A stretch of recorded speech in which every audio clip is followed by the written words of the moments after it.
자, 모두들 반갑습니다. 강태공 전문가입니다. 자, 금일은 이 HBM 수출 통제 관련되어 있는 이슈가 나왔습니다. 그러다 보니까 이 반도체 관련 업종들에 있어서 굉장히 이거를 가지고서 안 좋게 생각하시는 분들이 많아요. 과연 이게 정말 악재가 될 것인가에 대한 부분을 좀 여러분들과 이야기를 해보려 하고 있고요. 자, 그러다 보니까 사실 뭐 삼성전자, SK하이닉스보다는 삼성전자에 대해서 걱정하시는 분들이 굉장히 많을 거라 생각하고 있습니다. 삼성전자가 과연 어느 정도 가격에서 또 여러분들이 사 모으는 게 좋은지 거기에 대한 이야기도 좀 해보려고 하니까 방송을 시작하기 전에 앞서서 늘 말씀드리는 여러분들의 좋아요, 구독하기, 댓글까지는 너무나 많은 힘이 된다라고 말씀드리면서 오늘의 방송을 시작해 보도록 하겠습니다. 자, 일단은 뭐 또 미국이 또 뭐 안 좋은 뉴스가 나왔습니다. 아까 앞서 얘기했던 것처럼 이제 이 HBM에 있어서 또 수출에 대한 부분, 중국에 대해 수출하는 걸 또 통제하겠다라는 이야기가 나오면서 이 삼성과 SK하이닉스, 사실 시장에서는 악재로 보는 사람들이 굉장히 많아요. 근데 저는 이게 일단 악재가 아니다라고 당당하게 여러분들에게 얘기할 수 있는 게 뭐냐고 하면요, 가장 쉬운 것 중에 하나가 어떤 공시라든지 어떤 뉴스가 나왔을 때 이 종목이 악재냐 호재냐 이거를 판단하는 건 우리는 이 차트를 보고 판단할 수 있어요. 실질적으로 이제 여러분들 이 삼성전자의 차트, 오늘 이제 장이 열리고 삼성전자의 차트를 봤을 때 자, 어떻게 되고 있다. 12월 3일 오늘 장이 열렸을 때 시초에 이게 악재인 줄 알고 이거 던지는 사람들이 분명히 나왔어요. 그러니까 악재인 줄 알고 던지는 사람이 나왔더니 오히려 물량을 잡고 주가 상승 하락 상승 하락 상승 하락 반복하다가 오늘 동시호가에서 좀 버티지 못하고 그냥 0.19% 정도의 이런 장 마감이 나와줬거든요. 그러니까 어쨌든 오늘 마이너스보다는 플러스였다라는 거고, 사실 이 플러스가 큰 의미는 없겠죠. 큰 의미는 없겠지만 오히려 이 정도 하락이 나왔다 해도 큰 의미도 없었을 거고, 차트 전체적으로 삼성전자의 주가가 말하기를 이것이 악재가 아니었다라고 좀 받아들이는 모습이고요. 또 특히나 이제 SK하이닉스 같은 경우도 보면은 오히려 오늘 장 시작하고도 올랐어요. 자, 올랐기 때문에 SK하이닉스의 차트를 보면요, 이거는 절대적인 뭐다? 악재가 아니다라고 볼 수 있습니다. 그렇기 때문에 일단은 제가 뭐 차트적인 부분만 보고 말씀드렸을 때는 이거는 악재가 아니니까 걱정하지 마시라라고 좀 말씀드리고 싶고, 사실 이게 악재라고 하더라도 오히려 호재가 될 수 있는 가장 근본적인 이유는 뭐냐고 하면요, 여러분들이 일단은 이해하셔야 되는 게 이 수출 통제라는 게 이 미중 무역 전쟁이 이제 앞으로 더 심화가 되는 과정 중에 하나거든요. 그러니까 여러분들도 알다시피 최근에 이제 중국이 뭘 했습니까? 뭐 말도 안 되는 이 텅스텐 수출 통제. 이 텅스텐이라는 것이 반도체라든지 첨단 무기라든지 이런 것들 제조하는 데 있어서 굉장히 필수적인 광물 자원입니다. 근데 사실 이 부분이 뭐 크게 뭐 통제한다 해서 미국 같은 경우는 흔들리지도 않겠지만 어쨌든 중국이 이 텅스텐을 수출 통제하겠다라는 발표를 하면서 오히려 미국 같은 경우도 뭐 하겠어요? 이 중국이 수출 통제하는데 니들이라고 하면서 이제 또 화가 나겠죠. 그러니까 여기서 지금 어쩔 수 없이 뭐가 예상이 되느냐? 미중 무역 전쟁에 대한 부분이 또 2차적으로 다시 가시화가 된다라는 것 때문에 시장에서는 악재로 많이 받아들입니다. 그리고 여기 사실적으로 나왔던 게 HBM을 통제하겠다라고 말했기 때문에 우리가 중국에 HBM을 수출하지 못한다라고 하면 이 역시나 당연히 악재가 될 수밖에 없어요. 그래서 대표적인 게 여러분들 알다시피 이 HBM에 있어서 주요 제조업체가 지금 3개 정도로 이제 SK하이닉스, 삼성전자, 이제 마이크론이 등으로 이 3군데를 볼 수 있는데, 사실 이번 제재는 어떻게 보면 한국을 죽이기라 봐야 돼요. 이 3군데 중에 2군데가 이제 우리나라인데 이 우리나라 2군데가 중국으로 판매를 하지 못한다. 그럼 이거는 지금 사실상 진짜로 말도 안 되는 거기 때문에 뭐 정말 사실 이거 이론적으로만 봤을 때는 우리나라 반도체 산업 이제 큰일 났다. 또 삼성전자 무너지겠구나. SK하이닉스 무너지겠구나. 내년에 또 우리나라 국내 증시 빠지겠구나라고 생각하는 건 너무 당연한 상황입니다만은 문제는 뭐냐? 여기 이제 추가적으로 문제는, 자, 이제 여러분들도 알다시피 이제 이 그 수출 통제라는 게 수출하지 마세요거든요. 근데 이제 보면 알겠지만 뭐 한다? SK하이닉스 같은 경우는 현재 HBM 전량을 중국에 공급하는 게 아니라 미국에 공급하고 있어요. 그러니까 미국에 공급하고 있기 때문에 사실 중국에 수출하지 말라 해도 애초에 뭐 우리 수출 안 하고 있는데 뭐 괜찮아 라는 느낌이기도 하고요. 특히나 지금 미국 내 수요도 따라가지 못하고 있기 때문에 당장은 뭐예요?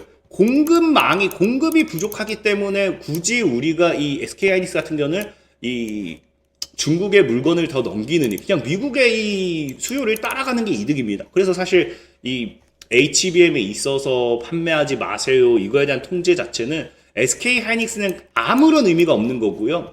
다만 여기서 조금은 이제 문제가 될 수 있는 게 제가 앞에 삼성전자한테는 오히려 호재가 될 수도 있다라고 얘기했던 게 삼성전자한테는 악재로 이제 다가올 수도 있어요. 그 부분이 어떤 부분 때문에 악재로 다가올 수가 있냐고 하면은 자, 삼성전자가 최근에 이제 매출을 보면요. HBM에 있어서 매출이 70%가 증가했습니다. 그러니까 사실 뭐 이런 매출이 70%가 증가했기 때문에 삼성전자의 입장에서는 이 HBM에 대한 만약에 아까 말씀드렸던 것처럼 이 SK 하이닉스처럼 미국 내 모든 이런 기업들의 미국 내에 있어서 이런 수요 이런 것들에 충족되면서 공급을 하는 상황이다라고 하면은 오히려 삼성전자도 문제될 게 없어요. 근데 아까 방금 보여드렸던 삼성전자의 매출이 70%가 증가했지만 이 증가할 수 있었던 가장 근본적인 원인이 뭐냐고 하면요. 중국에서의 메모리 반도체 수요도가 굉장히 증가했다는 거예요. 그래서 중국 내 매출이 증가하다 보니까 삼성전자의 실적이 증가했던 거예요. 그러니까 삼성전자 같은 경우는 SK하이닉스와 다르게 지금 중국 쪽으로서 지금 뭐 하는 상황이다. 이제 중국 쪽으로서 30% 정도의 이제 어느 정도 그 전체 판매액의 30% 정도의 실적이 중국에서 나와주고 있기 때문에 사실상 이것이 삼성전자에는 타격이라고 볼 수밖에 없습니다. 하지만 아까 앞서 드렸던 것처럼 삼성전자의 차트는 반응하지 않았죠. 그럼 왜 반응을 하지 않았을까에 대한 부분을 생각한다라고 하면은 이것이 오히려 삼성전자에게 기회가 될 수도 있다라고 볼 수 있겠죠. 그럼 왜 반응하지 않았을까를 봤을 때 두 가지 정도로 우리가 추려서 추측을 해볼 수 있어요. 이제 첫 번째로는 이제 뭐냐고 하면요. 여러분들도 알다시피 트럼프 전 대통령이 뭐 한다라고 했어요. 지금까지 악재가 삼성전자의 악재가 우리나라 뭐 삼성전자뿐만 아니라 SK하이닉스까지 해서 국내 반도체 업계 악재가 이 반도체 보조금에 대한 폐지 이걸 재검토하겠다라고 하면서 전체적인 반도체 기업들에게는 악재로 다가왔습니다. 근데 이제 방금 얘기했던 것처럼 이 오히려 트럼프 쪽에서는 이 반도체 HBM을 이 수출하지 마라. 이게 세계 기업 중에 2개가 우리나라라고 하면은 사실상 우리나라 팩이라고 말씀드렸잖아요. 그러면은 이런 거 이렇게 패놨으면은 떡이라도 하나를 줘야 돼요.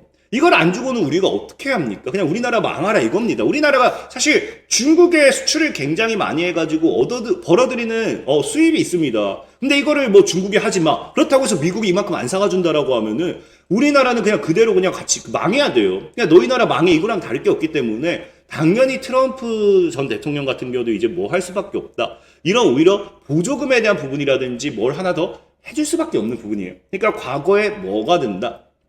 반도체 지원금, 보조금 이 재검토하겠다, 폐지하겠다에 대한 부분에 있어서 어느 정도 우리나라에 혜택을 줄 확률이 굉장히 높지 않나. 그러니까 과거 보조금 재검토에 대한 불확실성이 지금 좀 해소가 되는 부분이다라고 시장에서는 좀 반영하는 부분이지 않나라고 좀 보고 있고요. 두 번째로는 이제 아까 앞서 말씀드렸다시피 이제 엔비디아 같은 경우도 이제 최근에 이제 공급망에 대해서 부족한 상황이 굉장히 많이 일어나고 있습니다. 그러다 보니까 최근에는 이제 뉴스 보시면 아시겠지만 삼성전자의 HBM 승인을 더 빨리 하기 위한 이런 것들 뭐 테스트를 뭐 한다 이런 뉴스가 언론 보도가 많이 나오잖아요. 그러면 이건 트럼프 쪽에서도 밀어줄 수밖에 없다고 보고 있습니다. 안 그래도 미국 내 이제 공급망이 지금 많이 부족한 상황이라고 하면은 수요들을 못 따라가는 상황이라고 하면은 어차피 중국으로 갈 HBM을 미국에서 빨아들일 수밖에 없지 않나 생각하고 있는 거고 그러다 보면 오히려 삼성전자 역시도 엔비디아의 이런 통과, HBM 테스트 통과와 함께 어차피 중국으로 가야 될 걸 엔비디아로 더 공급을 하면서 실적을 끌어올릴 수 있는 계기가 되겠죠. 그래서 저는 오히려 이 HBM에 대한 통제가 아까 얘기했던 미국 시장에서는 받아들이는 게 보조금 폐지라든지 아니면 엔비디아 테스트 통과 지원이라든지 여기에 대한 부분이 불확실성으로 받아들이는데 이거에 대한 불확실성 해소가 된 게 아닌가. 그리고 저는 사실 이게 기정사실화로 긍정적인 반응으로 나오지 않을까를 여러분들에게 좀 얘기하고 싶어요. 그럼 이것이 긍정적인 반응으로 나왔을 때는 오히려 삼성전자의 뭐다? 주가의 강한 상승이 될 확률이 굉장히 높다는 거예요.